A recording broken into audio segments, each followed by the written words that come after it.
बड़ा अच्छा अच्छा गीत गौलन आप लोगन सुनला लगाला। आई एक लाइन आज के देश में जवन चलत है जवन परेशानी है ओकर इशारा है। कौनो मेहरारू कहलत ए सैया बड़ा घुमला बड़ा ऐश कैला आई गए सोराय गईल खाना कैसे बनी दुल्हिया कहले रहल ए राजा जी हो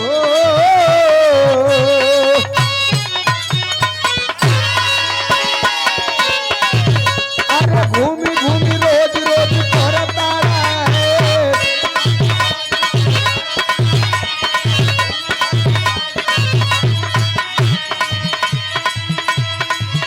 अरे घूमी घूमी रोज रोज करता रहे गोबर कथा ये बलमुआ ओ राई बाटे गए गोबर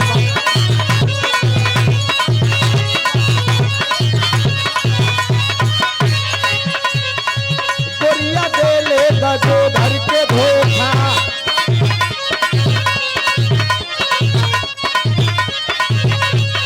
यार बोलावा बतावे ये सोखा यार बोलावा बतावे ये सोखा गोरिया दे ले गजो धर के धोखा ऊपर वाला समझ में आवत है।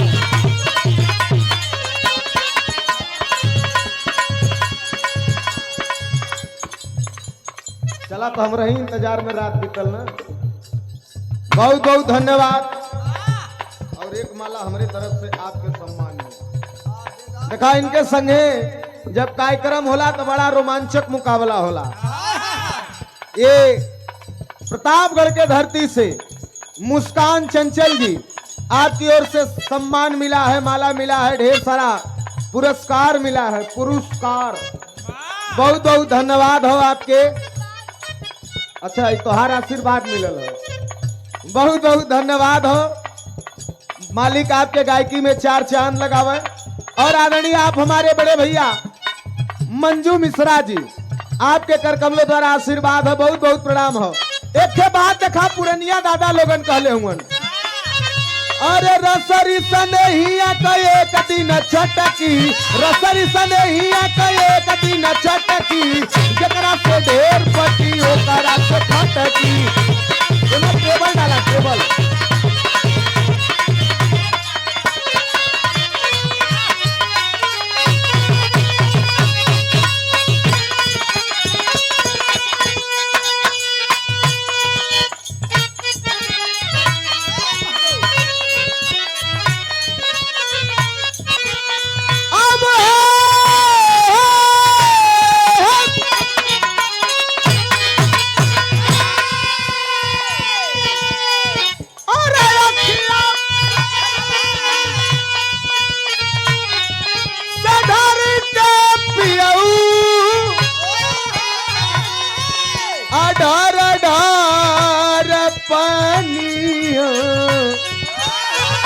माटी में मिलल जाता माटी में मिलल जाता चढ़ली जवानिया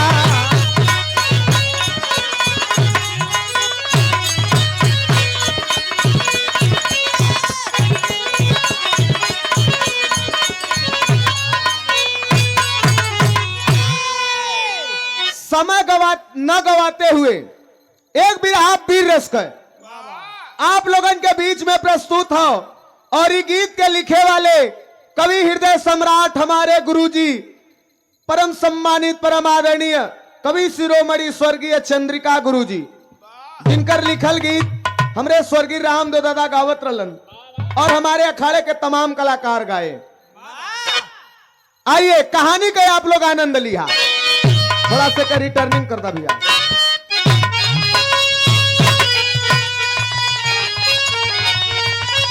लेवल उठावा ना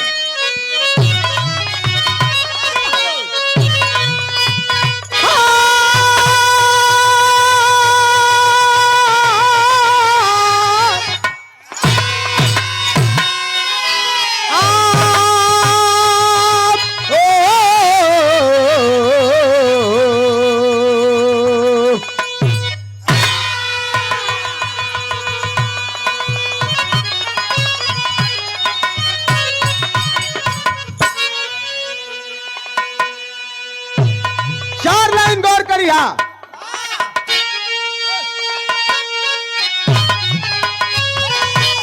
तो आए कलम उन शहीदों की जयकार कर, अरे जो कि अपने वतन के दीवाने बने हैं, अरे उन्हें भूल बैठा है इतिहास अपना। अरे जो क्रांतिकारी परवाने बने हैं, भुलाता नहीं है हमें सन 28। अरे लहू सर चढ़ाया था भारत हमारा, अरे मिटेंगे मरेंगे जिएंगे वतन पे। अरे लगाए जवान कलाबी का नारा। हल्का साइको डाला।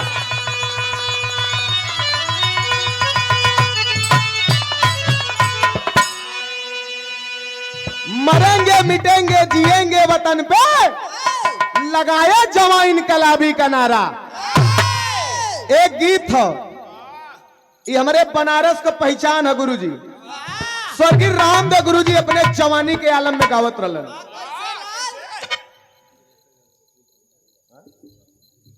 ये आदरणीय आप सुशील मिश्रा मोंटी जी, मंजू मिश्रा जी के आप भतीजा हैं, प्रोप्राइटर अनुराग ट्रेडर्स फूलपुर। आपके करकमलों द्वारा 201 रुपए का आशीर्वाद है। बहुत बहुत प्रणाम हो, आपके उपस्थित जनता का प्रणाम हो। आवा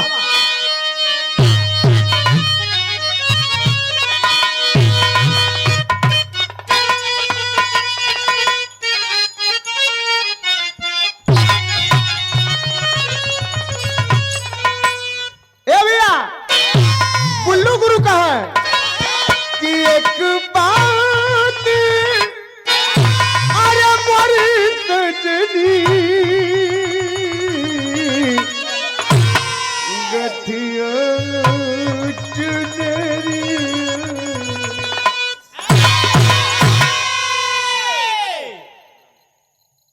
दिखाई तनी दुकानदारी है, यही में तनी से 2-4 मिनट आगे जा सकला। नाराज मत होइया, बाकी बिरहा से पेट भर के जाई। कहूं लोग याद करबा कि नहीं बनारस से आयल तो गौलस। ये सुंदर पुष्पहार और 100 रुपए का पुरस्कार हमारे भाई हैं। और मुंबई महाराष्ट्र के धरती पे जब जब कार्यक्रम होला तब तब आपका सहयोग हमरे संगे भरपूर रहेला। बिरहा की होनहार गायिका सावित्री बागी जी के आप पति देव हैं, आपकी ओर से आशीर्वाद है। आपके बहुत बहुत प्रणाम। तो नन दोनों प्राणी के बहुत बहुत प्रणाम बा दोनों जाने के। लेकिन रामदेव गुरु जी कहा कैसे, अरे तो काबे में, अरे काबे में तेरा जलवा, काशी में नजारा है।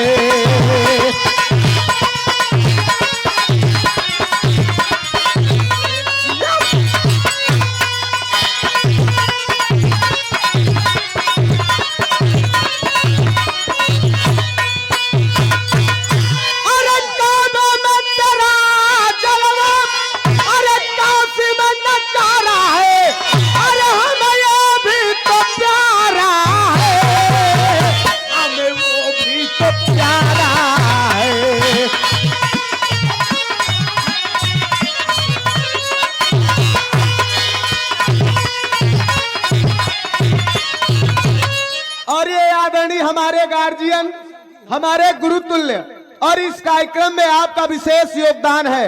आदरणीय आप सूर्यभान यादव कवि जी, आपके करकमलों द्वारा ढेर सारा आशीर्वाद स्नेह। इस कार्यक्रम के आयोजक आपकी ओर से बहुत बहुत प्रणाम। देखा बनारस से आले तनी से चामे कजी भला में जाई तो क्षमा कर दिया। लेकिन आदरणीय हमारे चंद्रिका गुरुजी लिखते हैं क्या, अरे तबागी तेरे, अरे बागी तेरे, अरे लोहू में क्रांति की रवानी है।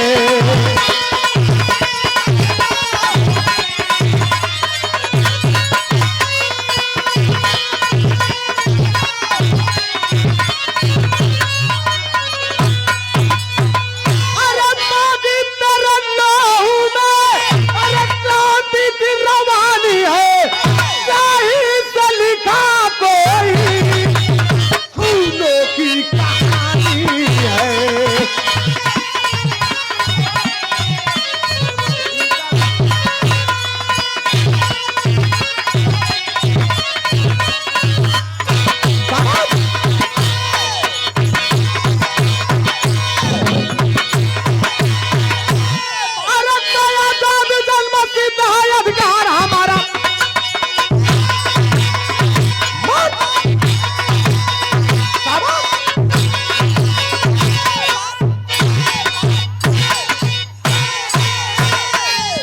गूंजा था देश भर में इनकलाब का नारा है। नागपुर के पास है एक गांव जंगली, रहती थी बेटे साथ जहां बुढ़िया मंगली।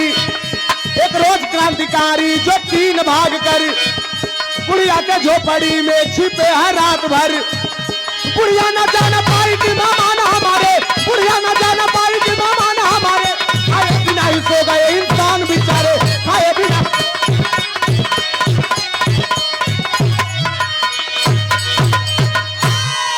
ए भैया, ई देश अंग्रेजन के गुलाम रहल।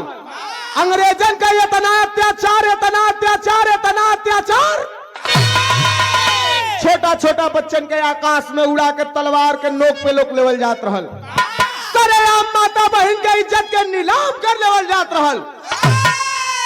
बड़ी कुर्बानी के बाद ही देश आजाद भइल। तब हम लोग आज आजाद कहल जाइला।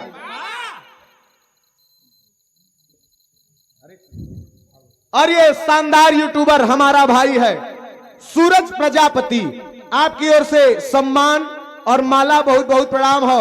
और एक इनाम ऑनलाइन आयल हो हमारे पास बनारस से, हमारे बिरहा के शुभचिंतक और हमारे धर्म के पिता तमाम कलाकारन के आप अपन स्नेह, अपन प्यार, आशीर्वाद देवलन और गवावे का काम करेलन।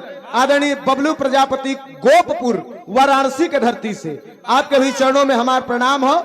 ए भैया, बात के आप लोगन समझ ला, नागपुर के पास जंगली इलाका में 20-25 घर का एक ठे छोट से गांव रहल। और वही गांव में एक ठे बुढ़िया रहल, विधवा रहल, एक का बेटवा रहल जौने का नाम रहल सूरज।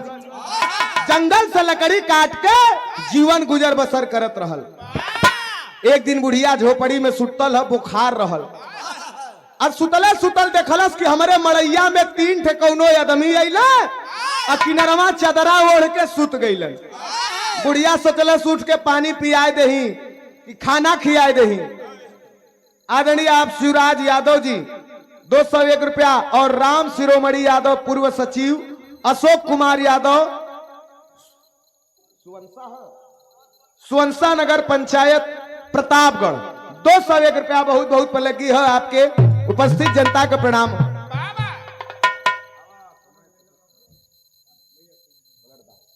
और ये हारमोनियम के बहुत ही सुंदर वादक और बचपन से हमार इनकर संगियाना हम मित्रता हो। एक भाई ऐसा प्रेम देवलन हमरे रंगीले यादव, रंगीला भैया की ओर से बहुत बहुत प्रणाम हो।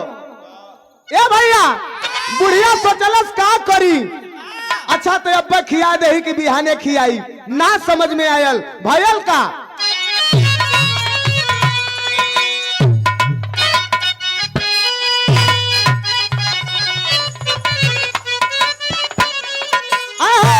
कि अरे माई, अरे तू खावा मेरती बितावती बड़ी।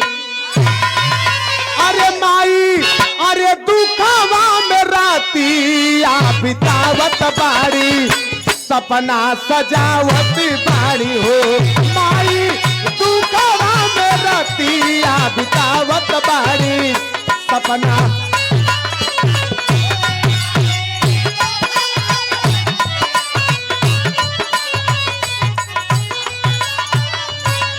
अरे होत सवेरे करब ममता दुलार हो, कवनो चमनवा के होई है पार हो।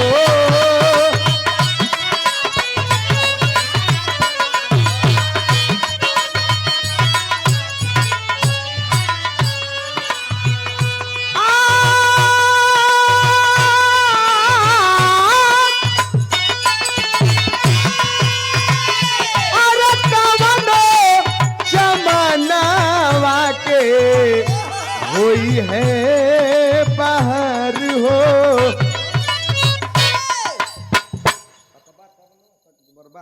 आदरणीय आप रामचंद्र बिंद, आप महोदय की ओर से 51 रुपया बहुत बहुत लगी है। माई सोचलिन कि बिहनवा उठ के अच्छा कुछ खिया दे, बुखार हाथी का बल तोड़ दे वाला। सवेरे उठ के माई जाए के अंगना में झाड़ू लगावत रहलिन, और जाए के जब वही में ताका लगलिन झोपड़ी में, तो तीनों आदमी गायब। बड़ा अफसोस भयल। थोड़ी देर के बाद कुछ सूरज और ऊपर चलला, तब तक अंग्रेजों का दलाल खन्ना दरोगा आता है और बुढ़िया से कहता है कि अरे बुढ़िया,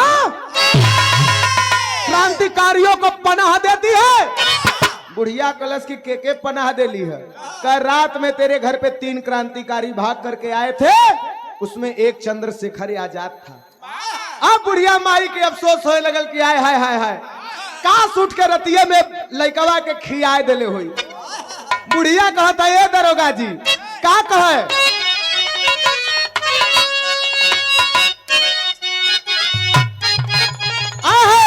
बुढ़िया कहा था अरे देखली ना से खर के सकली हो।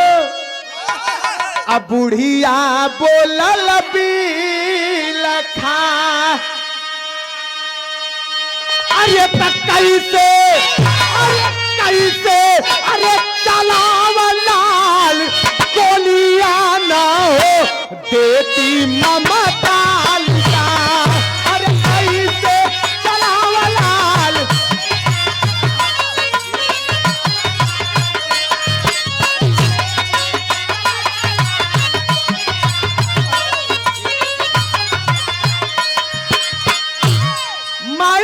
अरे बच्चा, हम तो जानी ना पौली की आजाद रहलन, पूरे भारत का बेटवा हुवन, हमरे ना जान पौली बेटा।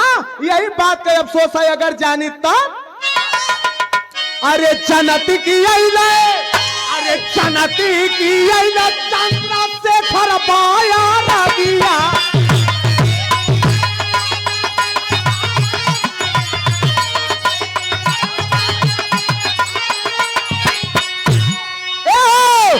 दूधावा पियावती बैठौती अपने दिया दूधावा।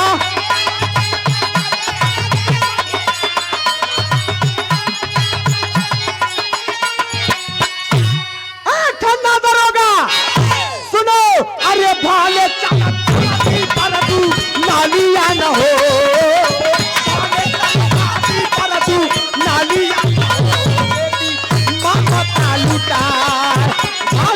छाती पर तू नालिया ना हो देती।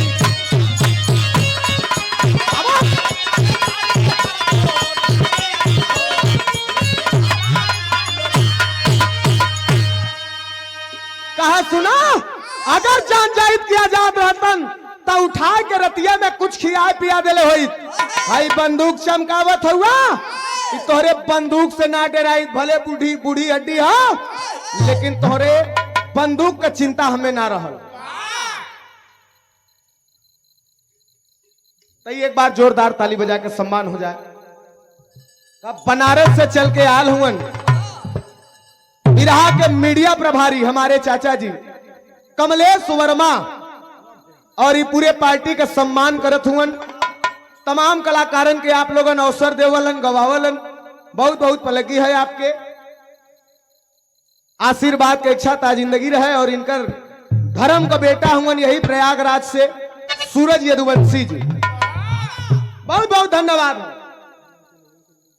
अच्छा, ये देखा ये भाई के नाम पे इनाम आयल हो, हमारे बिरहा केसरी सूरज यदुवंशी जी, आपके सम्मान में आशीर्वाद हो, बहुत बहुत प्रणाम हो आपके। और ये पुनः फिर से मिलल हो सूरज यदुवंशी प्रयागराज, हमारे कमलेश वर्मा चाचा का धर्म का बेटा हूँ। ए भैया, दरोगा सुनला से तना बात आग बबूला हो गयल। कलश की अरे ये तब फूक दे ही तब बागी और रानी हो जाई है। निकाल के कोड़ा सड़ासड़ 80-85 साल के बुढ़िया के ऊपर मारे लगल। अब मरले के बाद कहता कि साली अभी कुछ दिनों पहले तेरे पति को मौत के घाट उतार दिया गया, अभी भी तुझे चैन नहीं है। बुढ़िया मतारी कोड़ा का मार बर्दाश्त ना कर पौलिन, गिर गईलिन बेहोश होके, कोड़ा के झारत चल गईलन है। दिन भर के वही घाम में पड़ल संझा के जब उनकर लड़का सूरज जंगल से लकड़ी काट के अलन है, तब जब उन जंगल से लकड़ी काट के अलन तब तो काट के लकड़ी जंगल से बुढ़िया का बेटा आया है। अरे उस रक्त रंजिता माता को गोदी के बीच बोली, बुढ़िया ये लाल मेरे आजादी सुमन खिलाना तू, अरे लहू के कतरे कतरे से चल के हिसाब चुकाना तू। जंगल से लकड़ी काट के आयल, हम माई के गोद में लेके लगल रोवे, माई कैसे तोहार हालत हो गल। माई कलश की बेटा जात ही लेकिन आना ना हक जात है, तो के कसम हो खून का बदला ले ली है। खन्ना दरोगा मर ले, सारी बात माई बतावत बतावत दम के तोड़ देले हैं, तब तेरी में लिखल गई। तैयार कर जा।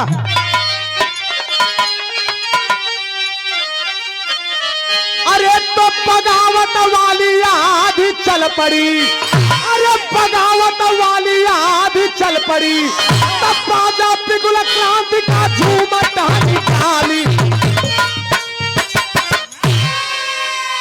बाजा बजा बाजा बिगुल क्रांति का झूमर टहनी डाली, बगावत वाली आधी चल पड़ी। दिल में ज्वाला धधक गई है, क्रांति की बगावत कर देता है और खोज में लग गल खन्ना दरोगा के कैसे मारे के है। तब दिखाई गीत, अंतिम गीत हो रामदेव गुरुजी बुल्लू गुरुजी लड़ाई के गीतिया के गाँव। रामदेव गुरुजी कहा कैसे यह कहा कि अरे हम गवनवा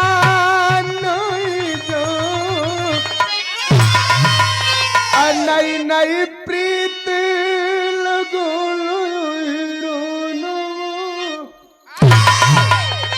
लेकिन गुरुजी एक बुल्लू गुरु कहे तनी से अंदाज उनकर बदल जाए, कहे कि अरे अरे सॉरी अरे जोगिया, कहे कि अरे हम गवना कहीं जा, अरे हम गवना कहीं जा सकिया, और रही रही मौसा का दोनों जमाना। लेकिन देखा पेवर भी रस का लाइन है, तैसे और बढ़ाला।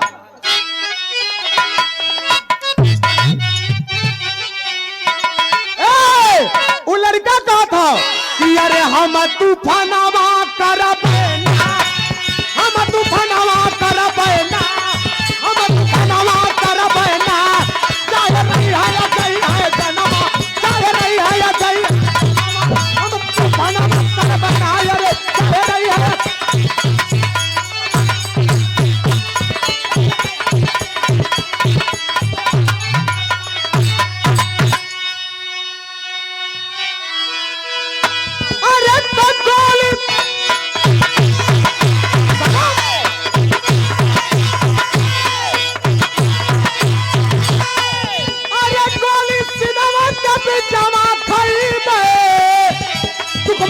छोड़ाई बहना, तुकमाई का छोड़ाई बहना,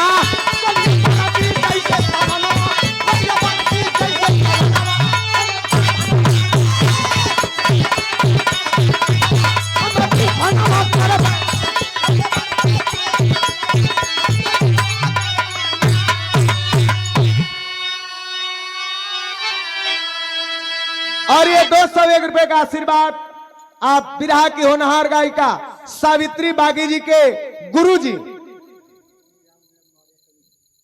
श्री राम गुलाब मौर्य कवि जी, आपके ओर से आशीर्वाद हो, आपके बहुत बहुत पे लगी हो।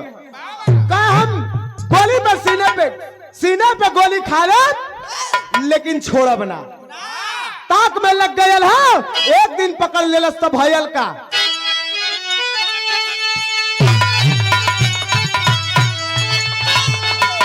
तैयार जा।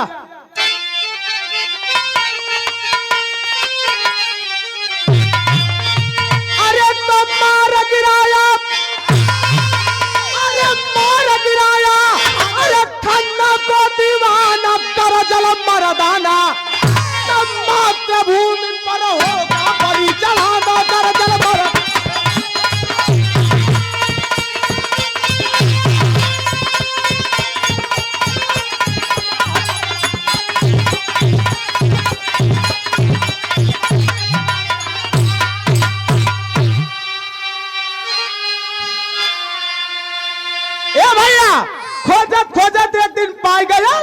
सवेरे सवेरे खन्ना दरोगा के आवास के बहरे सटाए के गोली मरलस। अंग्रेज विसिल बजा देलन, पकड़ो ये क्रांतिकारी, भागने न पाए। भागत भागत भागत भागत आयल नागपुर सिटी में। देखा भैया गिरे ना, नागपुर सिटी में आकर के एक थे दरवाजा रहल धड़ाल, वहीं पे चल गयल। वैसन तैसन घर नहीं रहल, चंपा बाई का कोठा रहल, बेस्याला रहल। जाए के चंपा बाई के कुर्सी के पीछे बैठल हो। चंपा बाई कलश के पीछे क्यों बैठते हो, सामने आओ। तब हाथ जोड़ देलस कलश की माई, माता बन के दे दा हमें ठिकाना, गर्जल मर्दाना देश के खातिर छोड़ दा बेस्या पाना, गर्जल मर्दाना। ए माँ, देश के खातिर बेस्यावृत्ति छोड़ के धर्म का बेटा मान के हमार रक्षा कराए। अंग्रेज पीछे पड़ल हुए, एक थे अंग्रेज के दलाल के मार के आयल है। माई तुरंत उग लड़का के छिपा लेलिन है, और छिपा के उ माई कैलिन कहलिन का तेवर बसवरिया आल्हा में कहना हो।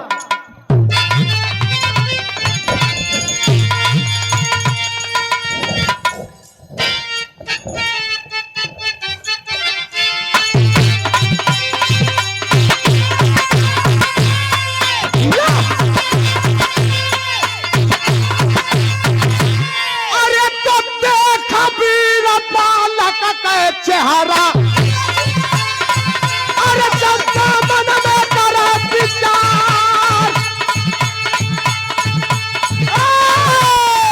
अरे हम अपना बिना भैली देशवा में, अरे कैली दहिया के व्यापार,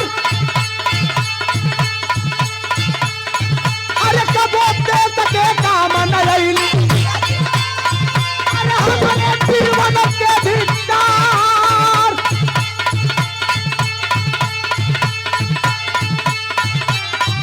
अरे कबो दे सके काम नहीं, अरे कैली दहिया के व्यापार, अरे अब न बजी तबला कोठे पे, अरे अब होई मौके के पार, अरे ऊपर पड़ जाए काजर की कुली, अरे ऊपर पड़ जाए सौखत गोरी, अरे अपना मजीद कोठे।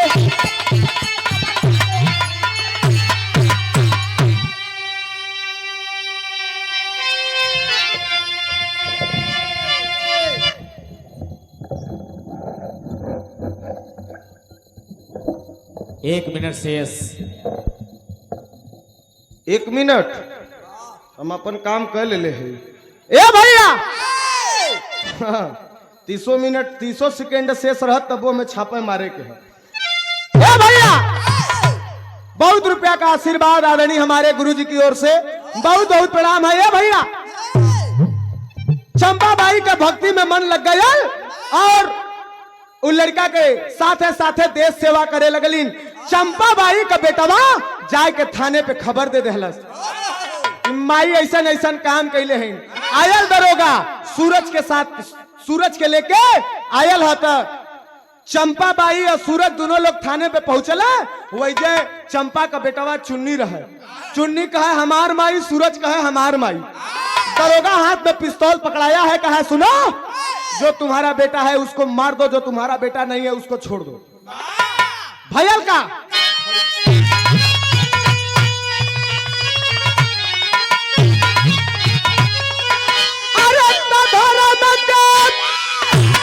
अरे धर्म के तारी बन के रखल सब बनियाद, कारण भाई जोगिनिया रे कासा बिनिया।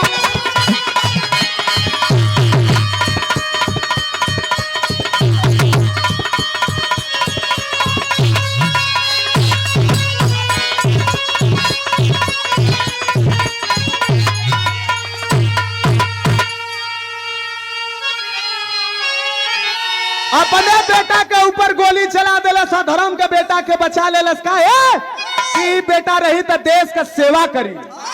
तब गुरु बिहारी, गुरु गणेश, गुरु रामलाल ललकारे। बच्चन गाते कभी चंद्र का दास सबको मारे।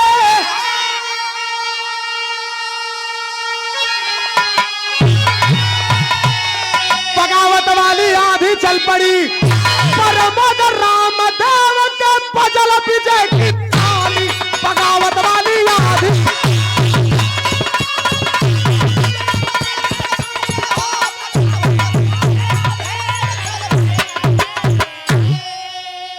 बहुत बहुत धन्यवाद। बहुत सुंदर, बड़ी शानदार प्रस्तुति के साथ प्रमोद